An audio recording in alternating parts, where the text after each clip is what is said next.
Hello കൂട്ടുകാരെ, ഇന്നത്തെ നമ്മുടെ മൂവിയാണ് ജെയിംസ് ഡാൽ സംവിധാനം ചെയ്ത് 2020 റിലീസ് ചെയ്ത ബ്രീഡർ എന്ന മൂവി. ഇതൊരു ഡച്ച് മൂവിയാണ്. ആദ്യം തന്നെ പറയട്ടെ, ഞാൻ അഡൾട്ടിന് മാത്രമേ ഈ മൂവി റെക്കമെൻഡ് ചെയ്യുന്നുള്ളൂ. മാത്രമല്ല, നിങ്ങളൊരു ലോലഹൃദയനാണെങ്കിൽ മൂവി കാണാതിരിക്കുന്നതായിരിക്കും നല്ലത്. പോൺ വയലൻസും ഡിസ്റ്റർബിംഗ് സീൻസും കാരണം ഈ മൂവി 19 രാജ്യങ്ങളിൽ ബാൻ ചെയ്തിട്ടുണ്ട്. ഇപ്പോൾ നിങ്ങൾ ചിന്തിക്കുന്നുണ്ടാകും, ഇത്രയും രാജ്യങ്ങളിൽ മൂവി നിരോധിക്കാനായി ഇതിലെന്താണുള്ളതെന്ന്. വീഡിയോ മുഴുവനായി കണ്ട ശേഷം നിങ്ങൾക്കത് മനസ്സിലാകും. അതിനു മുന്നേ ഇതുവരെ നിങ്ങൾ എൻ്റെ ചാനൽ സബ്സ്ക്രൈബ് ചെയ്തിട്ടില്ലെങ്കിൽ ഒന്ന് സബ്സ്ക്രൈബ് ചെയ്യൂ, കൂടെ ആ ബെല്ലൈക്കണും പ്രസ് ചെയ്യൂ. എങ്കിൽ നമുക്ക് വേഗം സിനിമയിലേക്ക് പോകാം. സിനിമയുടെ സ്റ്റാർട്ടിങ്ങിൽ മിയ എന്ന പെൺകുട്ടി കരാട്ട് എന്ന തൻ്റെ കുതിരയോടൊപ്പം ട്രെയിനിങ് നടത്തുകയാണ്. എന്തെന്നാൽ വരുന്ന ഒളിമ്പിക്സിൽ തൻ്റെ രാജ്യത്തെ റെപ്രസെൻറ്റ് ചെയ്ത് മത്സരിക്കുന്നുണ്ടവൾ. തോമസ് എന്ന ബാങ്ക് ഇൻവെസ്റ്ററുടെ ഭാര്യയാണവൾ. അവൾ തൻ്റെ ഭർത്താവിനെ വളരെയധികം സ്നേഹിച്ചിരുന്നു. തങ്ങൾക്ക് മക്കളില്ലാത്തതിനാൽ അവൾ വളരെയധികം ഡെസ്പറേറ്റ് ആണ്. സ്നേഹവാനായ ഒരു ഭർത്താവായിട്ടും അവളുമായി ഒരു സെക്ഷൽ കോണ്ടാക്റ്റിൽ നിന്നും അവൻ ഒഴിഞ്ഞു മാറുന്നു.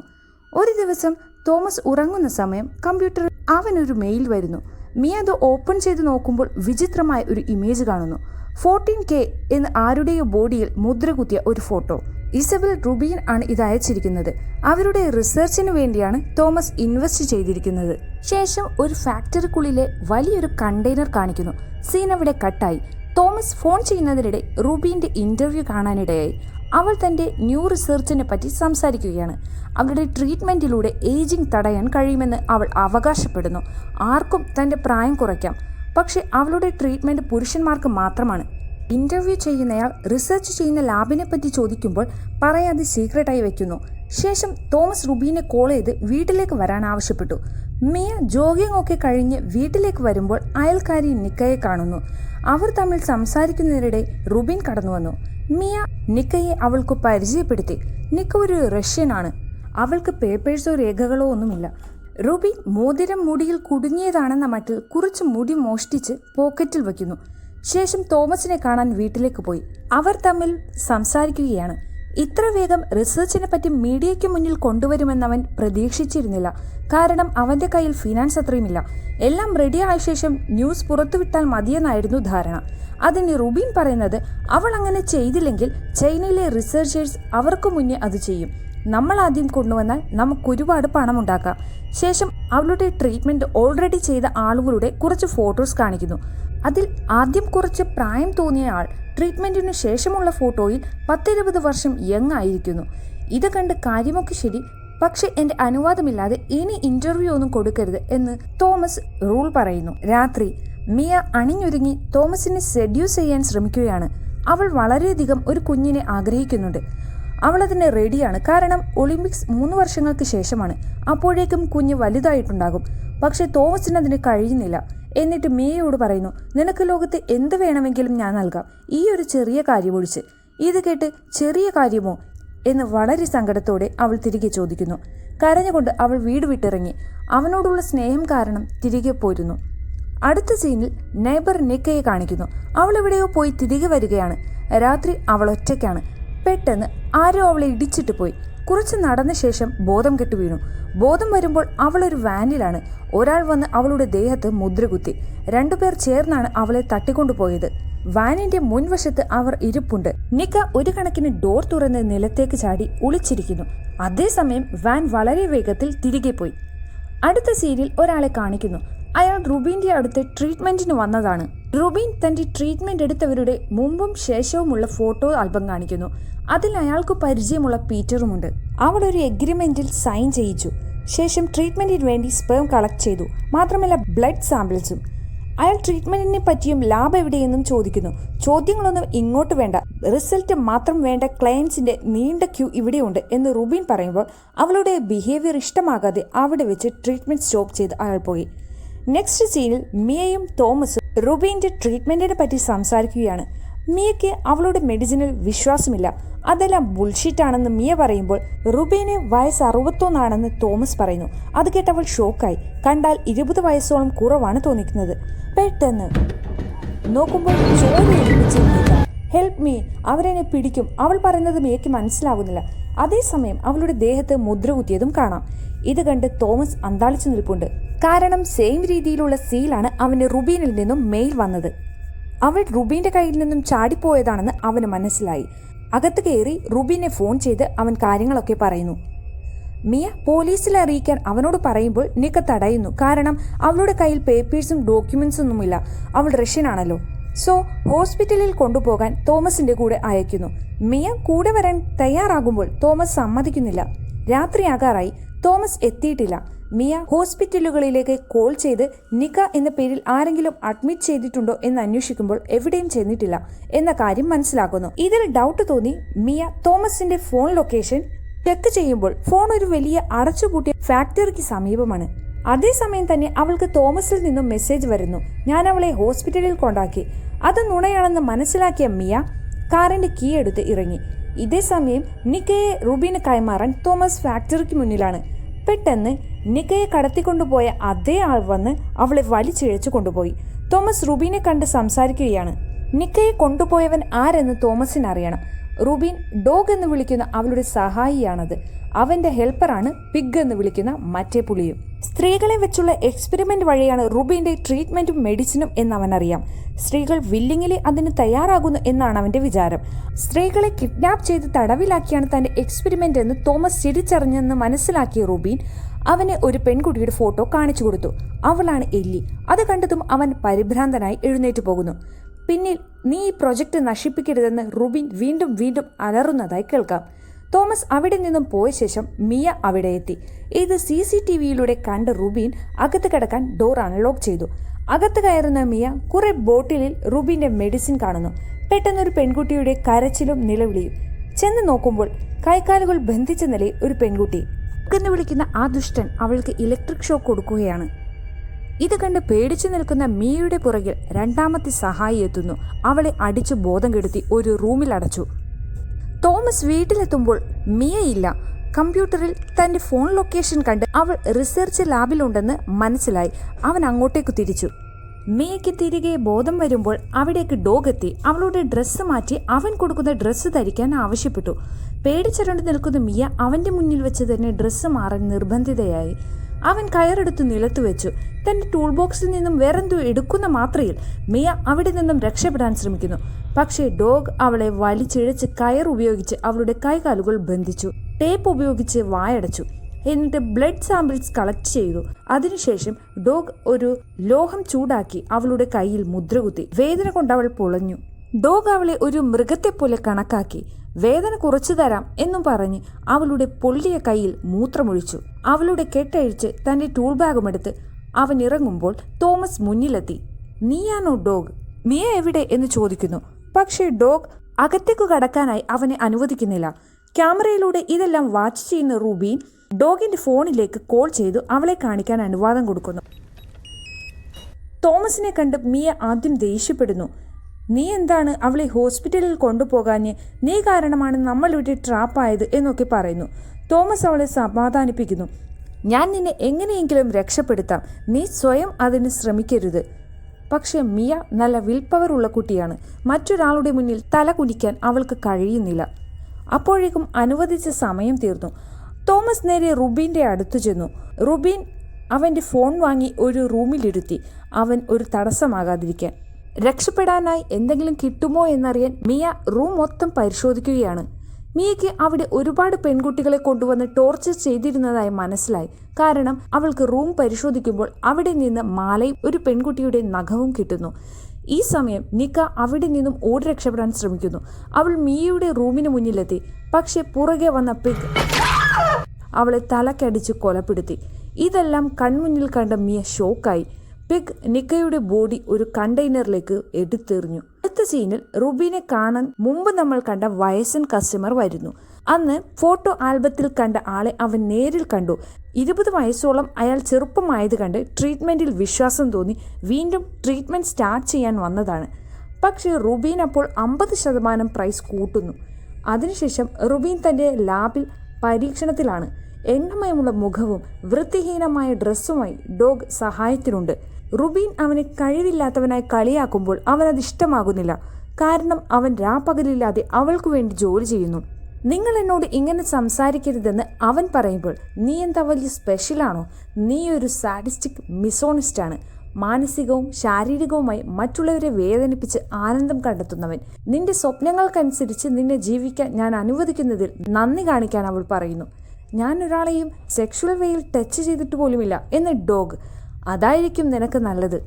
അവൾ നിന്നേക്കാൾ 100 മടങ്ങ് ഇമ്പോർട്ടൻ്റ് ആണ് എന്ന് റൂബീൻ്റെ വാക്കുകേട്ട് ഇഷ്ടമാകാതെ ഡോഗ് അവിടെ നിന്നും പോയി. ഈ സമയം തോമസ് പിൻ നമ്പർ അടിച്ച് ഡോർ തുറക്കാൻ നോക്കുകയാണ്. ഡോഗ് ഡോർ ഓപ്പൺ ചെയ്യുന്നത് അവൻ കണ്ടിരുന്നല്ലോ. ഒരു കണക്കിന് അത് ശരിയായി.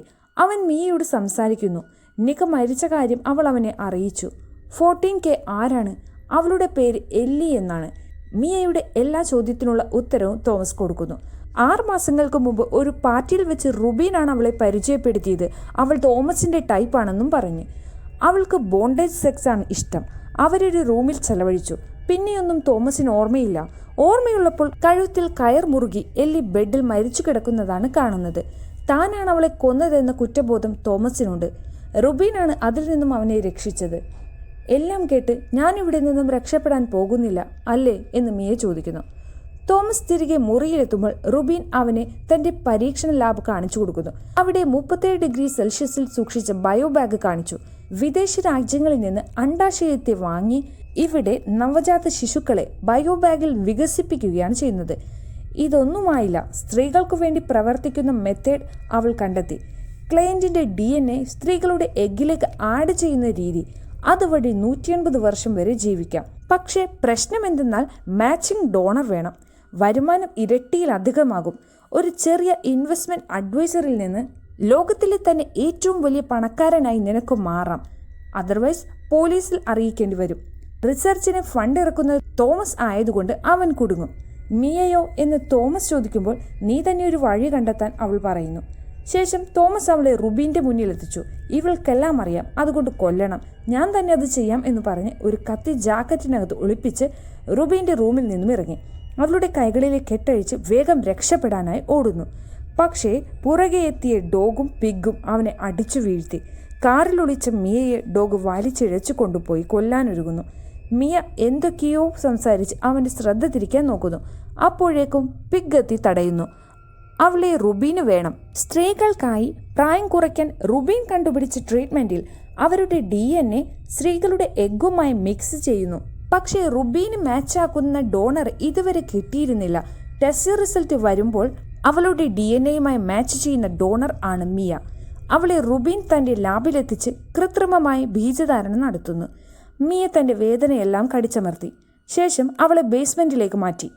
അവിടെ ഒരുപാട് പെൺകുട്ടികളെ സെല്ലിൽ അടച്ചിരിക്കുന്നു. എല്ലാവരും പ്രഗ്നൻ്റ് ആണ്. അവർ പരസ്പരം പരിചയപ്പെടുന്നു. നിറവേറുമായി നിൽക്കുന്നവൾ ജൂലി. ഹെലൻ എന്ന പെൺകുട്ടി വേദന അടക്കിപ്പിടിച്ച മട്ടിൽ കരയുന്നുണ്ട്. ഇടയിൽ മിയയെയും ജൂലിയെയും ശകാരിക്കുന്നു.